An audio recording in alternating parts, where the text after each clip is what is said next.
Hello, today we're looking at Taylor Cream Sherry. I've had this before, years ago, but I looked in my records, my video review records. Turns out I had never had the Taylor Cream Sherry. Had the Marsala, and that's a different story there. Interesting story. But anyway, Taylor Cream Sherry, this company was founded in 1880 in Canandaigua, New York. 18% alcohol by volume. I called the Taylor Wine Company this morning. We're here at about 9:45 a.m. and I said, do you give tours of the facility? No, they said it's a production only facility. But the only way I could find out was to call them, because there's a website they list on the back here, but it's a non-functioning website, taylordesserts.com. They are owned by Constellation Brands these days. The Taylor family sold out years ago, which is typical in the world of beverages and food. Constellation Brands, who handles Corona, Modelo, and hundreds of other wine and beer and liquor brands, by the way. They talk about this on their website, a dessert wine, so I'm going to have it with Brunch. Okay, well, whatever. Let's see if it matches up with what they're saying. A full-bodied, let's remember this, full-bodied, moderately sweet sherry with nuances of toffee and roasted nuts.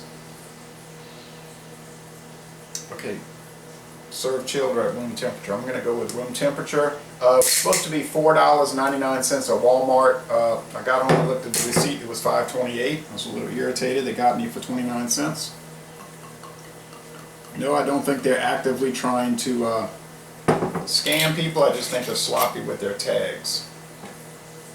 And like they say on the Constellation brand websites, they have an attractive bottle and label design. I agree with that. Even $5.28 is a good price, because Mathern's had it for like $8.99 or $9.99. So, okay, you can see it's copper colored or dark amber in this little sherry glass. I've done sherry Marsala port, you know, your sweet dessert wines for years. Started getting into the brandies, which I'm going to talk about. I got to get this food out the pan.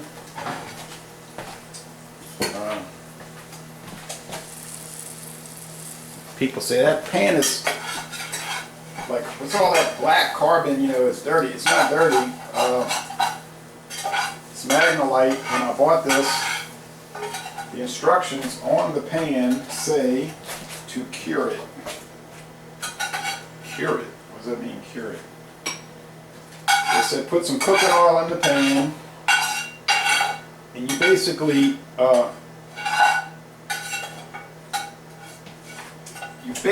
bake the cooking oil into the pan, and it like cakes on there, and that's actually recommended by the company. So I did what they said and made that situation, and it tastes great. I use this for so many things, so don't tell me my pan is dirty, because it's not. Alright, it's cured. Okay, now here we got some a whole stewed tomato, 2 eggs, bacon, cheese, and grits.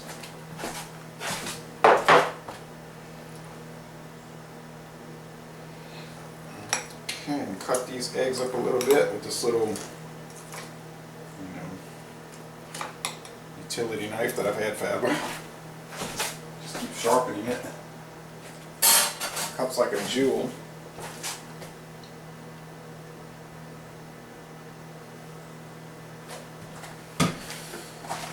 All right.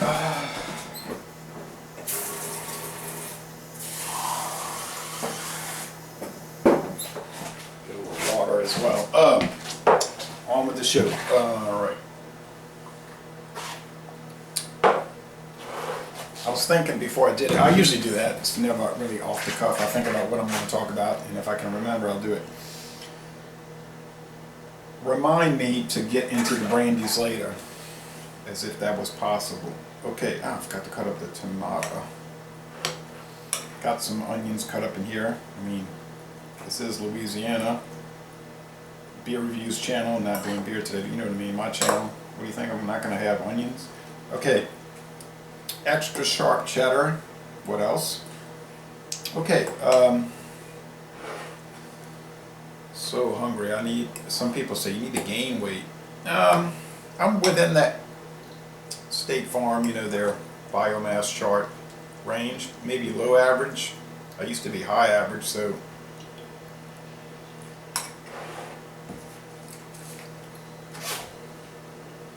it's easier to add than take off. You'll notice that as far as weight. So I try to stay around 145, but it probably should be around 155, maybe 150, whatever, it doesn't matter. Okay.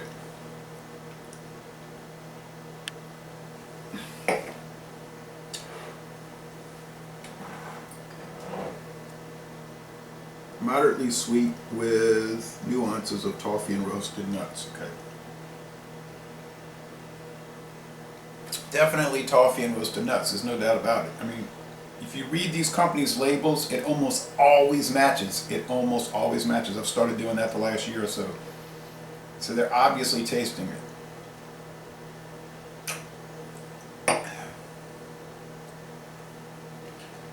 It's exactly what they're saying. I'm not sure about full body, but with wines, I'm not sure what full bodied is necessarily. I mean, I'm more calibrated on beer. But nuts and toffee, there's no doubt about that. I mean, New York is it's a major league wine growing area. So, especially the Great Lake, well, Great Lakes, Lake Erie, but the Finger Lakes region. I drove along the interstate next to the Great Lakes, and it was just nothing but vineyards. Nothing but vineyards. My grandmother was saying, "Look at all these vineyards." She's like a major wine drinker, or was.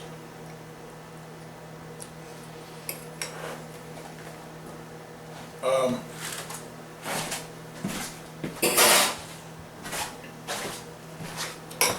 like how the tomatoes really, those stewed tomatoes really add to this. I'm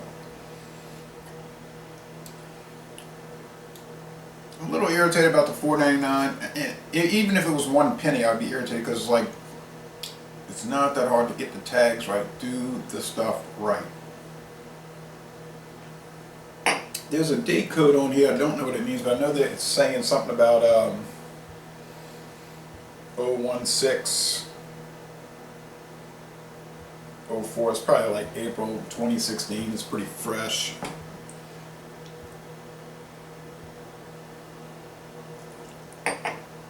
I've had the Taylor Masala. I did a video of that. I did their Lake Country red wine, that decades old, kind of famous table wine, which I loved.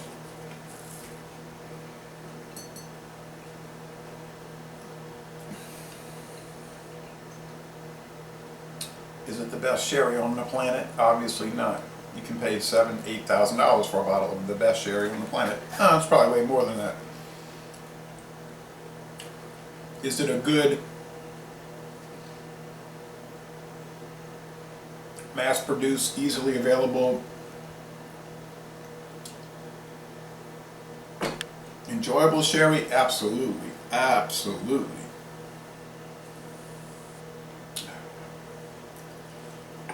It's got a lot more going for it than it has going against it, I can assure you of that. So, if you can look at a thing for what it is,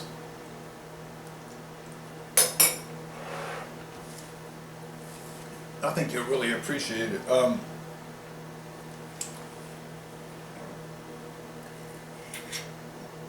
Add a little bit. I'm not going to go too far with this. I'll pour the rest in the decanter, and I'll work with that over the next few days. Been working with these two, going on to this. Thanks for reminding me. I'm going to start a sherry group on Facebook. I already started the brandy reviews on Facebook. Okay, that may never go anywhere because, frankly, I'm the only one I know that seems to be interested in brandy. From everybody keeps saying, "What about whiskey? What about whiskey?"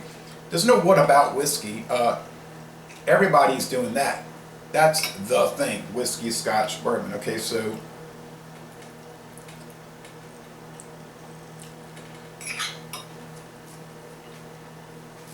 there's no negligence in that area.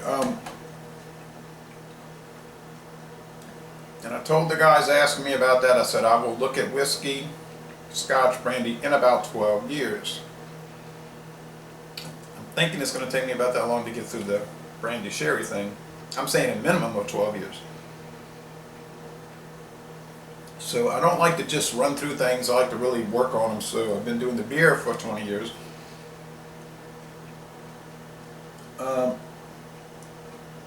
Story with this. I tried this first, bought this at Dornex.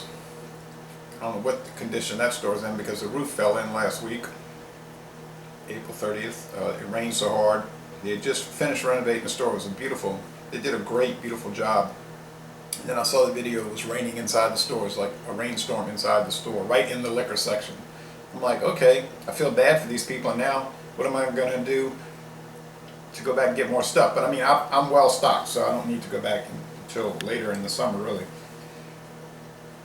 Bought the Fleur de Lis Napoleon French brandy VVSOP. And that was an unusually low price, $12.99. And I got the Paul Masson brandy. I got this at, I believe it, I don't know, it's Walmart, some kind of place. Yeah, that's where it was. It was discounted at. They run sales, you know, all the time at those stores, and they had it for $9 and something. Normally it's 11 and something. Drank both. They're very different. Very different. I mean, they're hard liquor. You know, it's 40% alcohol, 80 proof, and all that.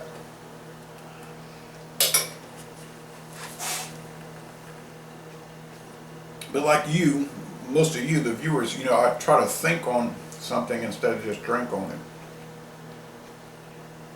Drink on it and think on it. And like John Sharon, Zone 1, he doesn't do too many videos, he's always busy. He says the intention is there, that it never happens too much. But he says, I said, John, don't you think you need to review a beer like at least 5 times or give it really a fair review? He said, yeah, I believe that. And so that's why I keep doing the revisits and come up with excuses to redo the beer, because I want to really think on it. Back to this. I've been thinking on these two. This one here, I find is better. I scored it a 4 out of 5 on my rating site.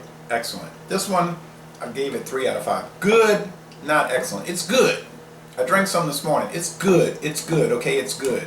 They've been making it since 1882. It's good. They know what they're doing. They're not, you know, just slinging it together. It's not trash.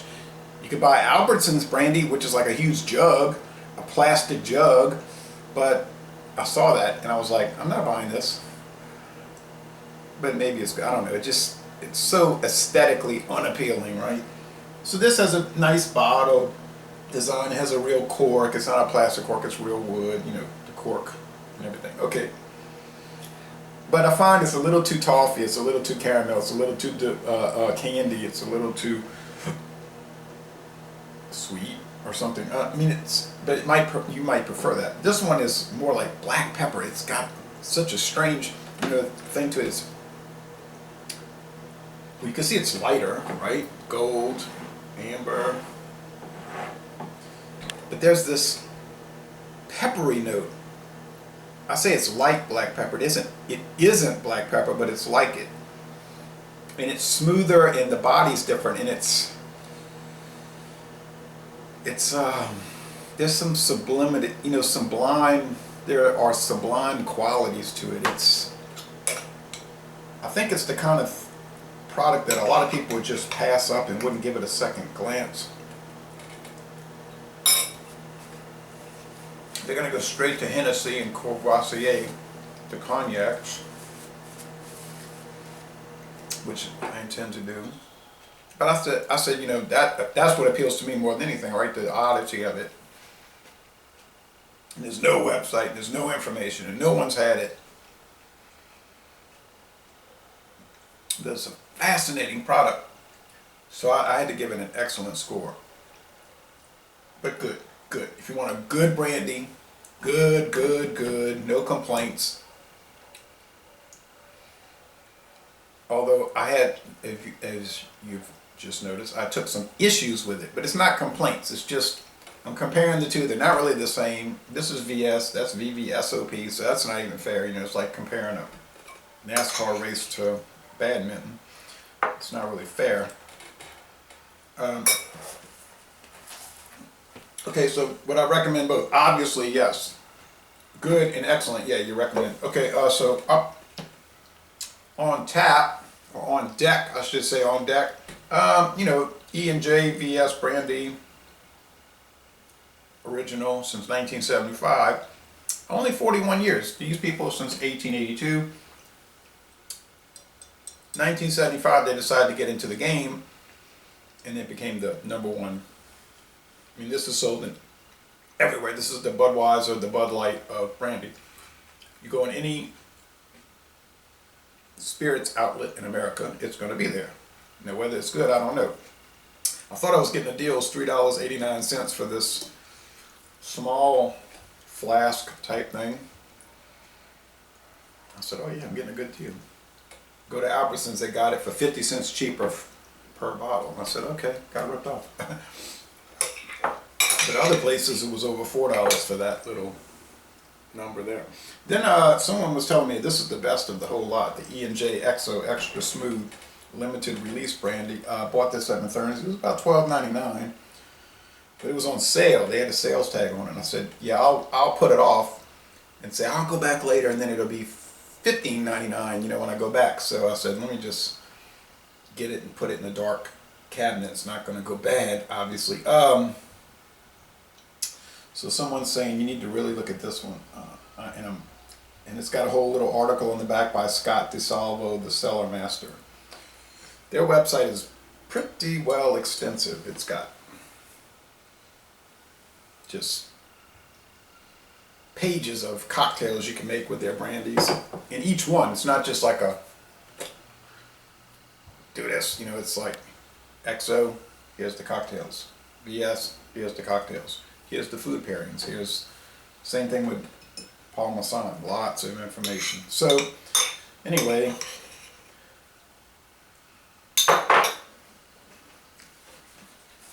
wanted to bring that up. Will anybody really join me in the sherry and brandy thing? I don't know. I mean, Maria Devon, the girl next door, has kind of played along with it. I don't think she's particularly interested in it, but she's, you know, humored me. If I keep bringing it up, she's going to probably get irritated, so I'll probably lay off a little bit on that. I don't want to, you know, like, keep hammering it. What about this? Let's, you know, I can go solo. It's fine.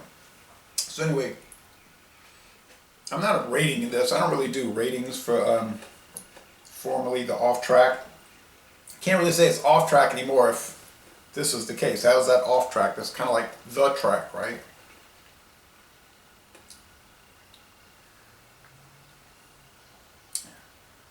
Yeah, I can't say anything negative. You gotta try it. Got to try it. All right, thank you for this. I know it's not really long-winded because everything I said I wanted to say, so it just takes a while to say it. So thank you for watching this, to me, interesting video production. You might be saying interesting. This is boring, you know, it's so boring, but to me it's fascinating, you know. But anyway, thank you.